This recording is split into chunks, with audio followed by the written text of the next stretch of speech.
Well, hello, everyone. This is Tommy, World at War Comics, creator of Kingsville. We have our Kickstarter for issue 2 starting on the 30th. So get over to Kickstarter, type in Kingsville, and hit that notify button. That way you get the notification when it goes live.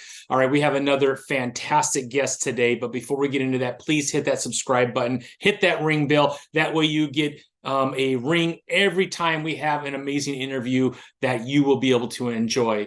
And also remember, our podcast is brought to you by cienchiles.com. That's cienchiles.com, the best hot sauce that you could buy. It's also brought to you by Comic Crusaders, the best in comic book reviews, movie reviews, music reviews. They even have a podcast where they also interview amazing people within the industry. So check out comiccrusaders.com today. All right, without further ado, we have Dolan. He is the writer of Born of Blood. The first 4 issues are right here. Here is the last Kickstarter that just came in. And right now, he has another Kickstarter going on right now called Unholy Nightmare. I'm a backer. You should be a backer too. This is going to be an amazing comic book. Go to Kickstarter right now or use the link that I have in the description and to be able to go to Unholy Nightmare and get that backing right now. You will not be disappointed. It's supposed to be one of the best comics of the year. All right, without further ado, here's Dolan and I. Well, hello, everyone. Welcome to the World at War Comics podcast. My special guest today is Mr. Dolan. He is the writer of Born of Blood and also has a current Kickstarter, Unholy Nightmare, with what, 48 hours to go, Dolan? That's correct. 48 hours to go, 152 backers, and we are over $6,000.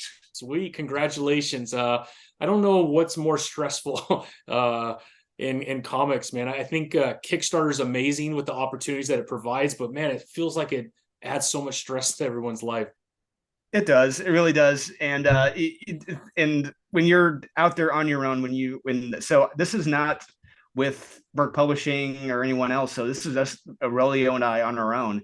Yeah. So we're doing whatever we can to get the word out on it, and it's difficult. It's a lot of risk. It's a lot of stress. And you put thousands of dollars into it, and you hope to get your investment back. And thankfully, it's a success. So we're happy with that. Well, congratulations. I can't wait to get it. I'm a backer and it looked pretty awesome. The art obviously is pretty incredible. So can't wait to read it, man. But man, I thought maybe, Dolan, what we could do is, I would love to go back and just find out, how did you get in the comic books the first time? Like, did you start as a young child or did it happen later in life? Oh, I was in kindergarten, first grade when I was getting into comics. My uncle, he ran a magazine distribution plant here in Indianapolis, Indiana. And this is back before the days of Diamond. And so a lot of the comics would come through him, and he would distribute them all throughout the city. Mm-hmm. And naturally there'd be damages. So he would bring over to our house all the damages for us to read. So we'd be like these big cardboard boxes every week. Like, here you go, guys, read up. So we'd get all these damaged comics of like early Image comics, Superman Exiled, then the Death and Return Superman, the Image comics, 0 Hour, Nightfall. We were kids in the candy store reading comics. No, it sounds absolutely amazing. I don't know. I feel like that's like Christmas every week, man. It was, and looking back on it, I mean, it's amazing just when you really think about, my God, we were truly blessed. We got to read all this stuff for free. But at the same time, I think about, I'm like, oh my God, if I only still had some of those comics, because a lot of the other comics we got were like the Kingdom Comes too. We would get all those in, but I love those days. I wish I could just go back and just watch those days of me reading through those comics. Yeah, I feel like it was such a more simpler time in comics too. Oh, yeah, it was. Absolutely. Yeah, super simple, awesome stories. I did an update on my computer and now this thumbs up thing keeps popping up. I have to figure out how to turn it off. I have no idea why it does that. I was wondering what that was. I wasn't sure if people were watching and like they're giving a thumbs up or. It's so weird, man. And it's a little embarrassing, man. I was on a work call and it kept doing. I'm like, what is this? And the only thing I think of is I did an update. So I don't know what's causing it. But look at it. It's out of control, man.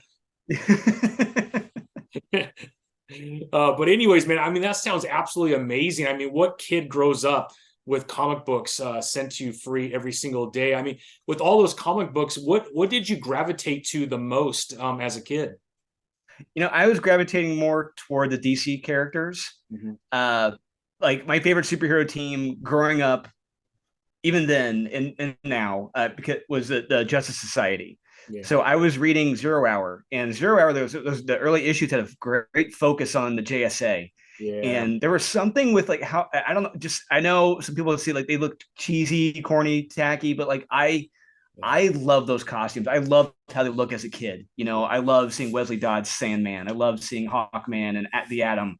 Yeah. And it actually had me as a kid going to libraries and checking out like superhero like dictionaries, Oh, so I wow. could learn about these characters and their backstories and like how they all started. That's how much of a nerd I was. But yeah, so I was more of a DC guy. But the two of the first comics I read were Adventures of Superman, Mhm. 453, and X-Men 166. Those are like the first two I distinctly remember when I was a kid. But I stuck more DC as I grew up. Yeah, yeah. No, I also grew up a little bit more on the DC side. Not that I didn't love Spider-Man. Spider-Man obviously had a huge impact on me growing up. I loved the Incredible Hulk, but I just gravitated to all the characters on DC for some reason. I don't know. Maybe I don't know. I'm almost 50. I'm trying to remember, obviously Superman movie when those first came out. Those were a huge impact on me. And that probably had a little bit to do with it. But I don't know. I just feel like DC had I think Justice League cartoons growing up too was a big part of it. Static Shock, a lot of these different stuff that was going on in the 80s and even up into the 90s. I was still watching some of that stuff. So I don't know. I think like you, I really gravitated toward the DC stuff, but not that I don't like Marvel. I certainly like a lot of the Marvel stuff too. Yeah, it's funny you mention it. Now that I really think about it, I think it's really because Warner Brothers. Warner Brothers had a good multimedia department at the time, and whereas Marvel, they were. I mean, you go back to what Stan Lee did. Stan Lee pretty much sold the rights to characters to different studios, so there wasn't one house Right. for Yeah. distribution. Whereas Warner Brothers, yeah, they were able to do animated series, TV series, Mhm. whatever you want, and they were doing that. And they were a lot of them were better. Some were better than others, Yeah. as we look back on them. But yeah, I mean, I fondly look back on Lois and Clark: The New Adventures of Superman. So yeah, Mhm. I remember watching that every week. Yep, absolutely. Yeah, no, that was it was a fun time growing up, man. Like I said, it seems like a simpler time. Maybe without technology and stuff, we were able to dive more and get lost easier, I think, into comic books. As today, there's just so many distractions.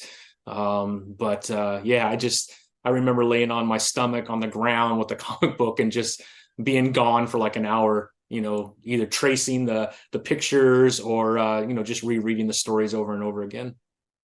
Oh yeah, yeah. I was tracing a bit, but I had my nose was in the comics, just reading them and rereading them just Yeah. over and over again, and just memorizing.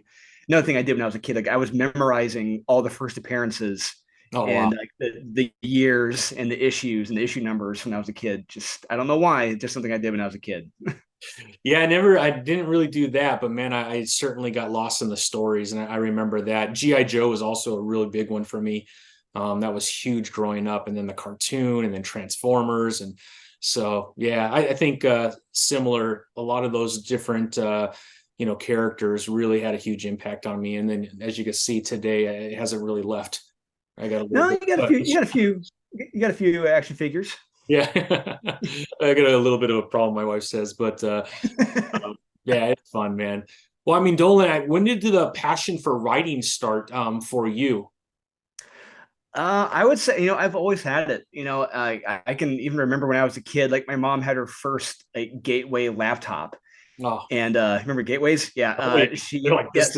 yes, yeah, and so I was when she wasn't working, Uh-huh. I had that. I would be writing comic book stories on those, just like on my own, just writing whatever I wanted. I was writing. I remember writing a Flash story, and they're like fighting Captain Cold, but That's awesome. yeah, it started when I was a kid, and it's stuck with me as I've gotten older. And when I was in high school, I took creative writing courses, Mm. and I was still taking art courses as well because I loved drawing when I was growing up. And but as I got older and into the military and out, I writing was what stuck with me. And eventually, right around 2016, 2017, I was taking part in local competitions, like comic book in a day competitions here in Indy through Stuart Sager. And So yeah, for 3 years I competed. In 2 years, won most creative with my artist partner, and the third year we won best comic. So that was Well, fun. yeah. So it's I think I've seen this before, but it's you get 24 hours to create a fully fledged comic book. Yeah, yeah, that's it. You can't have anything written down beforehand. You Yeah. gotta start fresh. And yeah, so I was writing to my artist's strengths, and she's a professional horse and camel illustrator. Oh Like wow. she does paintings and everything Hard for, things to do. yeah, she does professional paintings for sheiks, everyone over in the Middle East. So Yeah. yeah, so I was like, okay, if my artist is able to do this, we gotta make this family friendly, maybe funny with camels and horses. So we would tell, funny, silly stories with horses and camels a lot. And third one we won was with squirrels. So Really? yeah, it was a fun time. But they're all age appropriate comics as compared to Born of Blood. Yeah, I was gonna say I think you've gone away from that with Born of Blood for sure. That's awesome though. Man, what a way to really kind of sharpen your skills as you become a full-fledged comic book creator, right? Oh yeah, absolutely. And that's just one half of it. I mean, really, the other half, I strongly believe, is I learned. I didn't learn this directly from Alan Moore, but like through interviews he gave, Uh-huh. he I forget when it was done. He had said that you need to read the current comics as well Yeah. to know what is working and what is not working, and to know pacing and how it works.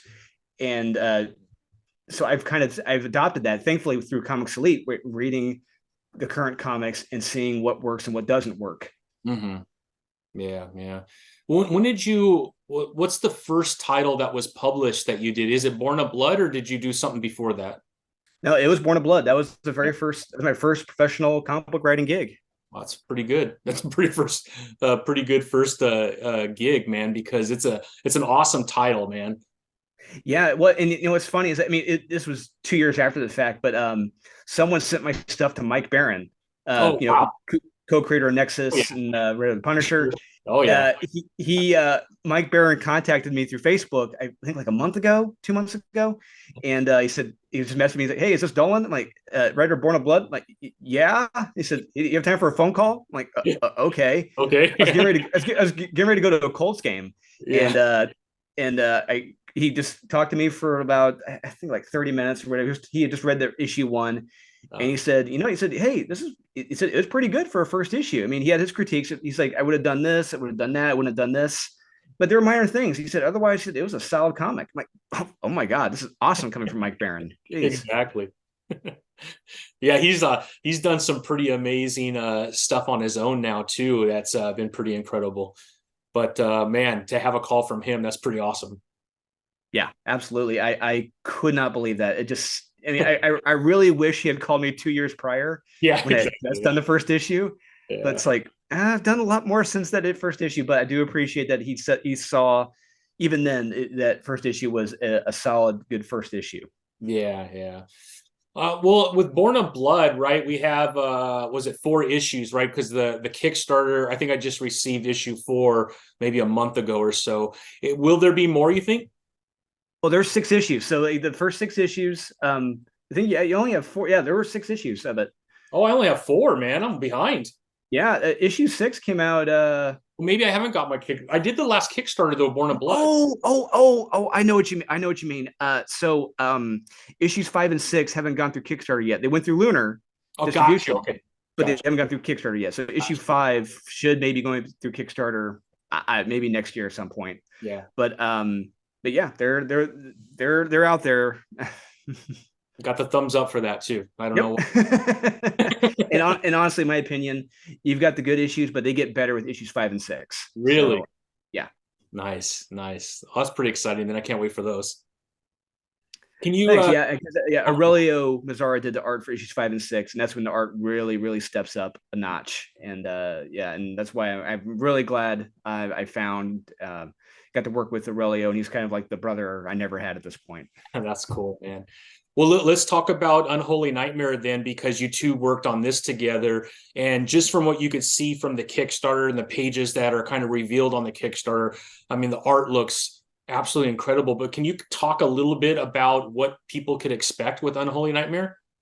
Well, with Unholy Nightmare, people can expect if you are a fan of 1990s Image Comics, Yeah. just the explosive action, that kinetic pace, Yeah. that it's not stories that aren't decompressed. We're Hmm. not the stories that aren't paced for the trade, Yeah. where you're going to get everything, every bang for your buck. This is it. I mean, we're going to have action, we're going to have violence, we're going to have horror, superheroes, we're going to have monsters, Nice. everything in here. I mean, it's heroes becoming monsters to fight evil monsters, and you're not going to know what to expect with each subsequent issue. Yeah, no, it sounds absolutely amazing. I think I was watching, I don't know what I was watching. I mean, you know what? It might have been best of the week or when you and Wes kind of go over, yeah, the best of the week, right? You do that one on Saturdays. Yep, absolutely. Yeah. Yeah, Every yeah, Saturday with Wes. exactly. Yeah. So I think this last Saturday or 2 Saturdays ago, I heard you talking about it. So I went there and it sure as enough looks like it's going to be freaking awesome. So congratulations on that. And I'm glad that you have at least hit your goal. But with 48 hours, man, I mean, it would be nice to get a little push toward the end, right? So that you could probably start the next issue with that too, right? Yeah, it'd be nice. It'd be nice to get cracking on the second issue, because we have a goal. I think it's like start get the 9K. We start on this. We start on issue 2. Okay. But yeah. So, but yeah, I mean, every little bit helps, because we've already. So Murphy is running our campaign. Murphy used to work for Merc Publishing. Now she's on her own with Crowd Control. I Yeah. was her first customer, which is great. So she's running our campaign, and she's more or less financed out just how much it would cost to finalize the first issue, Okay. and then what it would take to really get started on issue 2. And like 9K is that number Yeah. where everything is covered for issue 1 and we can start on issue 2. Gotcha. Yeah. Very good. Well, let's see how close you could get to that. I mean, that would be pretty awesome, man. Because I assume, how many pages is issue one? Issue 1 is going to be 26 pages. 26 pages. Yeah. So yeah, we definitely are hopeful for an issue two, man. But issue one looks like it's going to be a banger, which is pretty cool, man. Yeah, I really truly believe. I mean, even if there are doubters out there, I haven't talked to anyone, but I haven't heard anything. But if there's people who are skeptical about this, they're not sure about it. You don't think it's going to be good. I as soon as they read this first issue, they are going to be blown away. I guarantee it. I mean, seeing is believing for a lot of people, and this is our first campaign, so there probably are a lot of doubters who won't back something because this is our first campaign. But Right. once they see this first issue, once it gets fulfilled, I really think we're going to turn a lot of heads, and people are going to become believers, and they're going to want to jump on board for issue 2. Nice. Well, can you kind of talk where the idea for Unholy Nightmare came from? Is this something that you've been sitting on for a little while and now you've been able to bring it to fruition, or is this something that you came up with, maybe in the last year? Actually, this all started with Aurelio. This started back in, I think, March. Yeah, March this year. And we had just wrapped Born of Blood, issue 6. It just finished. We just finished the art and everything. Yeah. And at that point, I was working on, I think, 4 different scripts at once. Uh-huh. Yeah, at some point, I kept getting more and more work, because Yeah. based on the strength of Born of Blood, people saw, okay, this guy does have a little bit of talent. Why not give him some more work? So I got a lot of scripts to work on, and at that point, Aurelio was telling me, "Hey, man, I had such a blast work with you. I hope it's good to work again." I'm like, "Yeah, absolutely." But at that point, he started sending me all these different character designs, all these different concept art. He's like, "I got this idea for this character. I've had it for a long time, and this character and this character." And I'm saying to him, like, "Okay, this is great. I don't know what you want me to do with them, but that's great." And then he told me, I want to make a superhero team book with all these characters. And I said to myself silently in my head, I'm like, don't say yes, don't agree to anything. You're busy enough as it is. Don't say yes. And I told him, yeah, I don't know, man. I got a lot of work on my plate. We have to really talk about it and these characters. Yeah. But thankfully, with Aurelio, he really pushed Yeah. about to discuss the characters, and we did. We started talking about the backstories, the Hmm. powers, and all the different characters, how they had to be related, intertwined, who'd be the good guys and the bad guys. And before I knew it, I said to myself, "Shit, we got a story here. I can't say no to this now." So I told him, "Yep, let's do this, man." So before we knew it, I started plotting out the first arc. So yeah, the first arc is completely plotted out, and and issue 1, it took me probably a couple days to work on the first draft. And then after that, I sent it to some people to look over. They gave me some notes, and I was done with the edits for the second draft after that. So this is pretty much a second draft.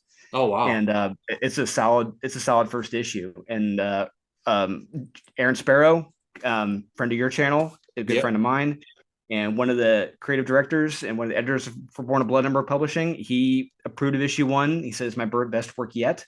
Nice. So he's thankfully he's come on board the Mutant Farm Comics team to become the editor for Unholy Nightmare. Nice. So issue 2 should be even better than issue 1, which is already a great issue in my opinion. So, but it's all because of Aurelio Mazzara, the artist and co-creator of Unholy Nightmare, that just started back in March, and here we are now, and we're both blown away by how fast everything has come together. Yeah, it has kind of come together fast, at least from my perspective, just watching every Saturday you and Wes talk about comics. It seems like it just kind of shot up and now it's over already, right? Yeah. It's just amazing just how fast things happen and come together, and you don't think they will, but they do. And but the thing is with me, like if I'm set on something, it's going to happen. We're going to do this, And it's one thing we're used to in the comic book industry where people say, yeah, let's do that, but it never happens, or they just push it off. But if Aurelio says, well, let's do this, I'm like, all right, we're doing this, man. It's put up or shut up time. Yeah. And this is us on our own, making our comic, and we've done it. We did it. And yeah, it's a wild and crazy feeling that, oh my God, this is our comic. We did this. And then as far as what is being published under, what is it being published under again? So it's being published under Mutant Farm Comics. It's a publishing house that we just created, and it's a design that Aurelio had come up with like a few years ago. He didn't really do anything with it, and I was like, Mutant Farm, that's a good idea for a publishing company. Let's just call it Mutant Farm Comics. So that works. Nice. And is the idea is to maybe down the road at some point do other titles under that, and then start to create something much bigger from a publishing standpoint with that brand? Oh, absolutely. I mean, if you have a publishing company, I mean, you would hope to be successful enough to have more titles to publish, and maybe have something like something from like an Aaron Sparrow, to get published under this. That'd be great. Yeah. But right now, clearly things are small, moving slowly and small. But so we're going to stick with Unholy Nightmare for right now. But if things did explode or get bigger, then it's like, okay, you know what? We can consider funding a second one. Yeah. Because I know, speaking with Aaron, when he came on the show, he also has a title coming out next year as well. Is that going to be under that brand too, or is that something separate because he already started it? We'll see. I'm trying to convince him to come under Mutant Farm. I'm like, you want to come over to this, but we'll see what happens. The Doom face, it looks amazing. I cannot. It sounds hilarious and it sounds awesome, man.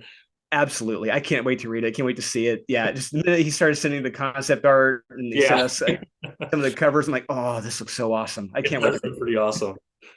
Yeah. That's cool, man. And, with his experience, with Boom and everything that he's done from an editor standpoint, I mean, that's a good person to have in your corner, I think, as well. Oh, absolutely. I mean, Aaron Sparrow, if people don't know, people are listening to this right now, they don't know Aaron Sparrow has been in the business for a very long time now. Yeah. He was one of the writers of Darkwing Duck, the comic book series at IDW, not the current one under Dynamite, which is not in my opinion, not that good. Yeah. And his opinion as well. He probably won't say it, but he'll probably agree with me. Yeah. But he also worked at Boom Studios under Mark Waid. If you know Mark Waid. Oh, very talented guy. He's written a couple things. He's done a couple things. He's all right. Yeah, he's not bad. Kid's going places. He was, I believe, Aaron also co-wrote Cars, or was the editor on the Cars series for Boom and Pixar. So he's done a lot, and he's got some real prestige with his name, with where he's worked. And I really couldn't have anyone better as an editor, in my opinion. Yeah, absolutely. No, he's, even from an advice standpoint, it's been really awesome just to talk to. Because of his experience. So I couldn't agree with you more. Yep. I'm very thankful to have met him through Wes on Thinking Critical. Cause that's how I came across, Joe Corallo and Aaron Sparrow and these guys. And that's how I was able to get Joe Corallo and Aaron Sparrow at Merc. You know, Joe became the editor of Born of Blood and Aaron became the creative director. I was like, hey guys, come check this out. Come over here, guys. You'd be good over here for us. And yeah, they were. That's awesome, man. And I've made a friend through Aaron Sparrow and Joe Corallo. I love it. Great guys. That's pretty cool. That's pretty cool. Well, what else do you have working on that you're working on, Dolan, that you could talk about? Whew. Okay, so on top of Unholy Nightmare, I am doing. I wrote Power Hour number 2 for Black Ops Publishing. I also wrote Power Hour number 3. I also wrote a Power Hour side story that I think Sean Hudashko is the owner and publisher of Black Ops. He said he's probably going to change the title of it, but we'll see what happens with that. So I got those 3 that have been out, and I've got through Marat Michaels and Counterpoint Comics. There are at least 3 coming out next year that I wrote that should be coming out. 2 of which they look amazing. One of which involves Naughty and Nice, and the other one involves, let's just say, a significant number of his creations together. Nice. And there's another one. I can't say anything yet. The deal's not in place yet, but once it is in place, people are going to be excited because I already did the whole issue breakdowns, whole panel breakdowns for the first 6 issues of this series. Oh, wow. But yeah, I've been busy. There's a lot of stuff to look forward to next year coming from me, and hopefully maybe the second chapter of Unholy Nightmare as well. Yeah, exactly. Yeah, I mean, that would be pretty cool. As far as like the comic book industry, I know on Wes's channel, there's a lot of conversation about that. But the one part or the one area that I feel, I don't know if it's strong, but there's a lot of titles is, in this crowdfunder scene, whether it's Indiegogo, Kickstarter, crowdfunder, Fund My Comic. I feel like a lot of people are producing comic books for the first time. And I feel like that's a real positive that people are kind of stepping into the arena. What do you think about that? Do you feel the same way, or do you feel opposite of that? No, I feel very much the same way. It's great seeing new blood come into the industry, seeing what they can do, seeing if they got the chops for it. Who otherwise wouldn't get a shot at any of the big pushers. Hey, do it on your own, see what happens. What we're doing. But then the responsibility is on you as the creator, writer, artist, whatever, to fulfill the obligation to completing the comic and getting it distributed out there. There's a lot of people out there they're good at taking the money, but not doing anything after that. No, I mean, nothing more frustrating than backing a campaign and it's like a year and a half later you get your comic book. I'm like, I forgot I backed that. That's funny. Yeah. I mean, there's some cases, there's a couple I've been waiting 1, 2, 3 years on. We'll see what happens if those ever get fulfilled. But I always go back onto Indiegogo and look through like everything I've backed. I'm like, oh my God, it's been 2 years. I still haven't gotten that yet. Damn. Exactly. I find myself on like Kickstarter or Indiegogo, mainly Kickstarter, but Indiegogo too. It's kind of my second LCS, right? I'm very fortunate within the small town that I live in that we do have a comic book shop here. And so I have my pull list on some of my favorite titles. But then I find myself when I'm not shopping there, I'm on Kickstarter, just kind of shopping on there as well. And I feel like that is becoming, in some cases, maybe your first stop to look for something to read. Are you experiencing the same thing? Like for people going to the comic book shop, that's their first experience? No, you have your pull list and you're doing everything at the comic book store, but then outside of that, you're also shopping on Kickstarter as if it is your local comic book store. Okay, got you. I find myself kind of going through just on Kickstarter randomly, looking at a bunch of different comics, seeing what's out there, and if something sounds interesting. Well, it's interesting because I forget who I was talking to about this, but it's amazing the amount of people who still don't know what a Kickstarter is. Like they've never heard of Kickstarter. Like I still talk to they're out there. I talk to a lot of grown adults who have never heard of Kickstarter. They don't know how it works, what to do. They don't even know Indiegogo. So it's, I mean, granted, we're well aware of it. You know, there's a number of percentage of people who are well aware of it and who are invested in it, but there's still a significant number of people who don't even know what it is. And it's really educating these people on how it works and baby stepping them in to getting it, like how it works. Like my aunt and uncle, when I told them about this, they're like, okay, what is Kickstarter? How does this work? What do we do? And I kind of had to baby step them into this. And it really reminded me of there was a movie called The Founder with Michael Keaton that came out.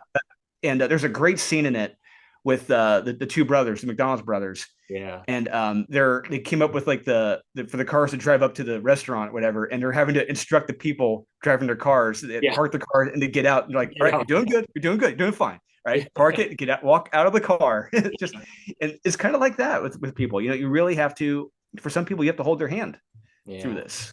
No, that's a good point. It's a good point. But I feel like it continues to grow all the time, right? And I think that is such a positive.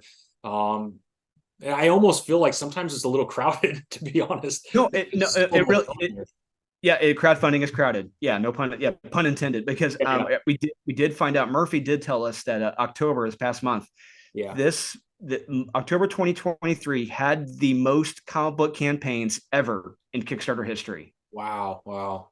Yeah, so that was probably a significant factor as to why this didn't do as. I mean, it did fine. We were funded, but didn't do better because there's so many options out there on Kickstarter. Yeah, there's just it's been spread so thin, right? And it's just not practical for someone to be able to back so much. So yeah, I get that, and I fully agree with that. It's been tough, and I've talked to a lot of people with Kickstarters, and they've really struggled the last maybe 3 months, just because I think there's just so many options to choose from on Kickstarter, and you only have so many dollars that you're willing to spend on a monthly basis backing things. So people are very choosy, right? And a lot of times they're probably choosing close friends who have something going on. Those are that one group that you mentioned, or the small group that are aware of Kickstarter, right? So if this is going to work out for everybody, we need to get more people on the Kickstarter, it sounds like. Yeah, and there are, like you said, we brought up other platforms. There's some others that have just popped up. Yeah. And I did talk to Murphy. We're going to try we're going to do this on another platform as well. When this ends, there's another platform we're going to try out. It's a relatively newer one. I think it's called Zoop. Oh yeah, Zoop. Yep. Yeah, we're going to try that out, see what happens. But I mean, granted, we're funded, but like if we can get more, that's great. Absolutely. I mean, like you said, if you get to that $9,000 mark and be able to now jump right into issue 2, I mean, that would be amazing. And if you need a second site for that, why not, right? Yeah, absolutely. Second or third or fourth. It's like Zoop, Indiegogo, whatever. Just in worst comes to worst, we can start our own website and put stuff out there, stuff up there. Yeah. Well, Dolan, I mean, is there anything we're missing, man? What else? Anything else, or did we cover pretty much everything about you, man? I don't know. I think that's pretty much it regarding me, and just that was pretty much my whole life and career. That's where we're up to right now, from Born of Blood to Unholy Nightmare. Yeah. I mean, that's super exciting. Like I said, I read this. I was talking to Aaron about Death Rage, which I love Death Rage. And I'm like, man, I got to get a hold of Dolan. And then it clicked with me when I was watching West. I'm like, oh, there he is right there. So I was like, man, I got to get a hold of this guy so we could talk about this, because, man, the story line behind, I guess her name is it Garius? Am I pronouncing that? Giaris. Giaris, yeah. Really botched that one, but man, it's an awesome storyline, right, from childhood all the way up until coming into her own, right, as a leader, and all the training that led her up to that point, and all the suffering and the I don't know, there's a lot of things that went wrong when they went right as well. Yeah, it's I distinctly remember, like, when Sean gave me the opportunity, when I said yes that day, I started working. I started doing research that afternoon. And I remember telling Sean, like, her name originally was going to be Gorgo, because this is based on the actual wife of Leonidas. Okay. Her name was Gorgo. And I told that to Sean. He said, no, that name sucks. Change it. So I started looking in the Mediterranean, and I started looking at the islands, and I saw an island name of Giara. And I said, how about Giaris? And he said, perfect. Go with that. It's like, all right. So I started doing research and they found out the name. But that night, I went out to a restaurant to eat, and I had a couple of fingers of whiskey, but I was eating dinner too. But like I just started doing page breakdowns that evening, and before I knew it, I had just written like the first 24 page breakdowns like that night when I was eating dinner and drinking some whiskey. I'm like, oh my god, that was. I'm gonna say that was easy, but it was just there. It's just one of those things where there was no writer's block. It just all came out onto the page. It was just all there, and just I never really experienced that before, where it all just happened. I mean, are you saying whiskey is kind of that one element that makes you a great writer? Oh no, I don't want to. No. I do not want to encourage alcoholic drinking. But I will say there are certain things that can help loosen the cobwebs. Whether it's going for a long run, a walk, whiskey, all the above. But sometimes you need help if you haven't ridden for a while. You need help loosening up the cobwebs. There are certain things to utilize. Right. Well, I mean, that's awesome. Like I said, I really enjoyed it. It was surprisingly very good, man. And it must have been fun doing some of the research for that too, right? I assume you kind of were looking at like Greek mythology and stuff like that too. Yeah, Greek mythology and just things that happened during that time period, and wanting to. I mean, so it's not really historically accurate. Like I remember when we had gone up to an artist to do a cover for us. And we told him who this was based on and everything, and he sent us an email back. He's like, what the hell is this? This is not historically accurate at all. This is not the wife of Leonidas and everything. And we're just like, oh god, he didn't get it. But so go in accepting this is a comic book. All right, we took historical liberties with this. It's in a whole other universe. So but yeah, there are some things that did happen. There's a lot that didn't happen, but we just wanted to tell a compact story from 1 to 6. A woman, a child, from birth, earning her right to be a Spartan and eventually earning her right to be the queen of Sparta.